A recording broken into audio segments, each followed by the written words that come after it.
छोटे से पुराने घर में सुरेश अपनी बहन खुशी के साथ रहता था। सुरेश बहुत ही मेहनती और ईमानदार था। उसकी एक छोटी सी चाय की दुकान थी। उसी दुकान में वो खूब मेहनत करता था ताकि वो अपनी बहन की शादी खूब धूमधाम से कर सके। भैया, आप रात दिन लगे रहते हो दुकान में, अपनी सेहत का बिल्कुल भी ध्यान नहीं रखते। कम से कम टाइम से खाना तो खा लिया करो। अरे पगली, मेरी थकान और भूख प्यास तो तुझे देखते ही गायब हो जाती है। बस एक तमन्ना है, तेरी शादी किसी अच्छे घर में करूं और बड़े धूमधाम से करूं। वहां मेरी बहन रानी बनकर रहे। यहाँ इस घर में तुझे मिला ही क्या है? इस घर में मुझे अपने भैया का प्यार मिला है, जो मेरे लिए बहुत कीमती है। जब देखो रुलाती ही रहती है। देखा, फिर रुला दिया ना तूने मुझे। अच्छा, बहुत भूख लगी है, जल्दी से खाना लगा दे। और हाँ, कल तुझे लड़के वाले देखने आ रहे हैं। उनके नाश्ते पानी में कोई भी कमी नहीं होनी चाहिए। दोनों भाई बहन बड़े प्यार से खाना खाते हैं और सो जाते हैं। अगले दिन खुशी को लड़के वाले देखने आते हैं। उन्हें खुशी पसंद भी आ जाती है, पर लड़के की माँ सुरेश को एक ओर ले जाती है और बोलती है, देखो, हमें तुम्हारी बहन पसंद है, पर हमारी एक शर्त है, तभी हम बात आगे बढ़ाएंगे। आपकी हर शर्त मुझे मंजूर है। बस आप मेरी बहन को अपने घर की बहू बना लीजिए। शर्त तो सुन लो पहले। शादी के दिन मुझे एक सूटकेस भरकर पैसा चाहिए, बिल्कुल भरा होना चाहिए, जरा भी खाली ना हो।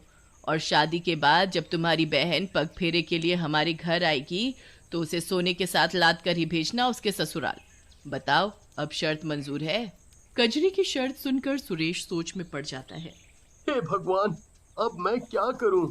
ये तो दहेज में इतना सब मांग रहे हैं। इतना अच्छा घर और इतना अच्छा रिश्ता मैं हाथ से जाने नहीं दे सकता। अभी तो मैं हाँ बोल देता हूँ, बाद में आधा आधा करके सब चुका दूंगा। पर मुझे ये बात खुशी से छुपा कर रखनी होगी। अगर उसे इस बारे में जरा भी पता चला तो वो ये शादी कभी नहीं करेगी। सुरेश कजरी को सब देने के लिए हाँ बोल देता है। शादी भी आ जाती है और अभी तक सुरेश ने जो जोड़ जोड़ कर रखा था सब इकट्ठा कर कजरी के हाथ में थमा देता है। अपनी बहन को सुरेश हंसी खुशी विदा कर देता है। 2 दिन बाद राखी है और उसी दिन खुशी पग फेरे के लिए घर भी आएगी। उसे देने के लिए मेरे पास अब कुछ नहीं बचा। हाँ, ऐसा करता हूँ, मैं ये घर बेच देता हूँ। अगर कुछ कम पड़ा तो दुकान भी बेच दूंगा। सुरेश घर दुकान बेच देता है और खुद सड़क पर आ जाता है। अब उसके पास रहने के लिए कोई ठिकाना नहीं था। सुरेश हंसी खुशी हाथों में गहनों की पोटली लिए घर की ओर निकल पड़ा, पर रास्ते में एक कार उसे टक्कर मारकर चली जाती है, जिसमें सुरेश की मौत हो जाती है। ये तो कोई चोर मालूम पड़ता है। सही कहा, देखो ना, उसके पास कितने सोने के गहने हैं जो वहाँ पड़े हैं। चोर को उसके किए की सजा खुद ही मिल गई। अरे भैया, हमें पुलिस को इसके बारे में बताना चाहिए। हाँ, थोड़ी ही देर में वहाँ पुलिस आ जाती है और वहाँ पड़े सुरेश को अपने साथ उठाकर ले जाती है। सुरेश मर तो गया था, पर वो मरने के बाद भूत बन गया था।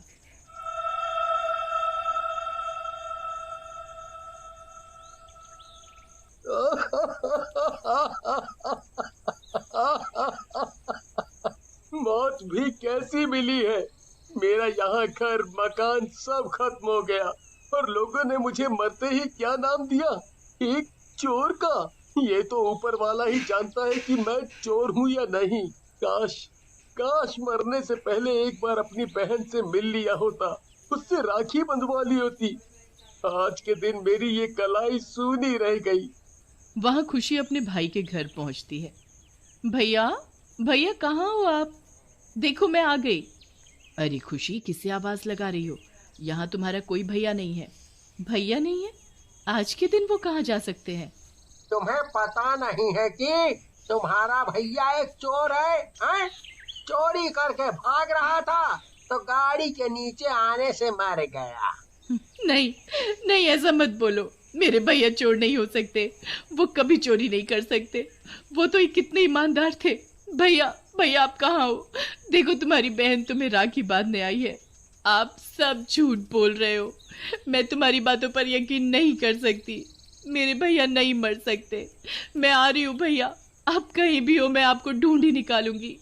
हाथ में राखी और आंखों में आंसू लिए खुशी निकल पड़ती है सड़कों पर अपने भैया को ढूंढने।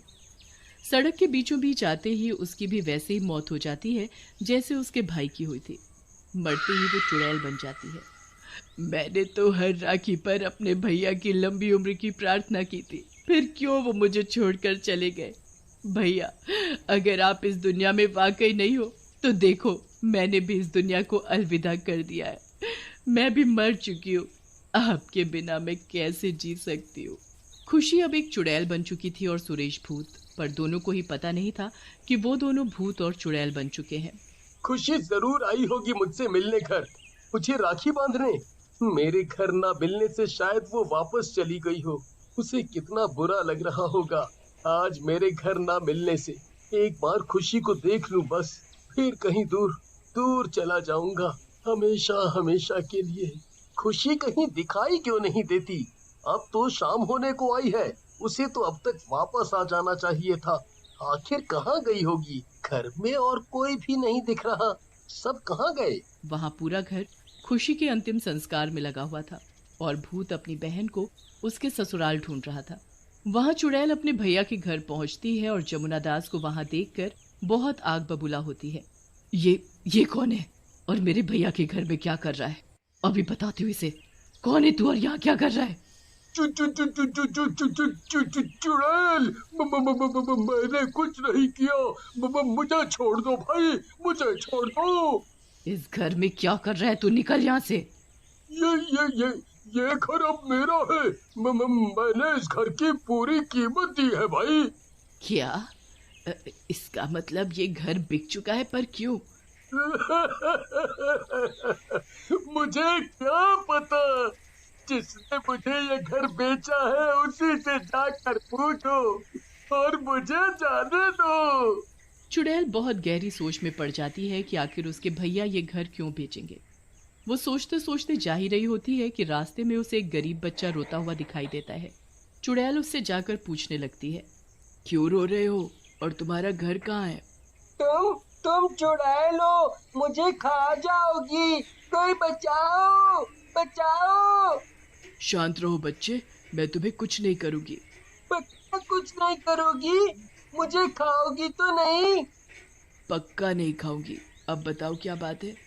आज राखी है, मैं हमेशा पैसे जोड़कर अपनी बहन के लिए उपहार लाता हूँ, पर इस बार मैं भूल गया और अब मेरे पास मेरी बहन को राखी बधाई देने के लिए कुछ नहीं है। मैं अपनी बहन को बहुत प्यार करता हूँ। तुम अपनी बहन को बहुत प्यार करते हो ना, और तुम्हारी बहन तुम्हें, इसलिए आज तुम राखी बंधाई पर अपनी बहन को ढेर आशीर्वाद देना, उसे हमेशा खुश रखने का। देखना, उससे अच्छा उपहार उसके लिए हो ही नहीं सकता। सच में? वो खुश हो जाएगी? हाँ, मैं ऐसा ही करूँगा। तुम्हारा बहुत बहुत शुक्रिया। अब मैं चलता हूँ। एक बहन के लिए इससे अच्छा उपहार हो ही नहीं सकता। भैया आप कहाँ हैं? शाम ढलने को आई पर आप मुझे कहीं नहीं दिखे। चुड़ैल हार कर अपने ससुराल की तरफ जा ही रही होती है कि उसे घर के बाहर एक भूत खिड़की से झांकता हुआ दिखाई देता है। ये तो कोई भूत मालूम पड़ता है, पर ये मेरे घर की खिड़की से क्या झांक कर देख रहा है? अभी बताती हूँ। ए भूत, तू यहाँ क्या कर रहा है? देख, मैं तुझसे डरने वाली नहीं, इसलिए तू यहाँ से चुपचाप चला जा। चला जाऊंगा, बस एक बार अपनी बहन को देख लूं, फिर हमेशा हमेशा के लिए चला जाऊंगा। तुम्हारी बहन यहाँ रहती है क्या? कौन कौन है तुम्हारी बहन? बताओ जल्दी। खुशी, मेरी बहन का नाम खुशी है। मैं कितना बदकिस्मत हूँ जो आज के दिन अपनी बहन से राखी नहीं बंधवा पाया। खुशी सब बता देती है कि वो एक चुड़ैल कैसे बनी, और भूत भी बता देता है कि वो कैसे मरा। दोनों घर के बाहर खड़े होकर बात कर ही रहे होते हैं कि तभी चुड़ैल अपनी सास को बात करते हुए सुन लेती है कि उसने खुशी की शादी में उसके भाई से ढेर सारा सोना मांगा था। उसी शर्त को पूरा करने के लिए उसके भाई ने घर दुकान सब बेच दी। मुझे माफ कर देना खुशी, मैं इस बारे में तुम्हें कुछ नहीं बताना चाहता था। भैया, पूरी दुनिया में तुमसे अच्छा भाई कोई हो ही नहीं सकता। चुड़ैल अपने भैया को राखी बांधती है और इस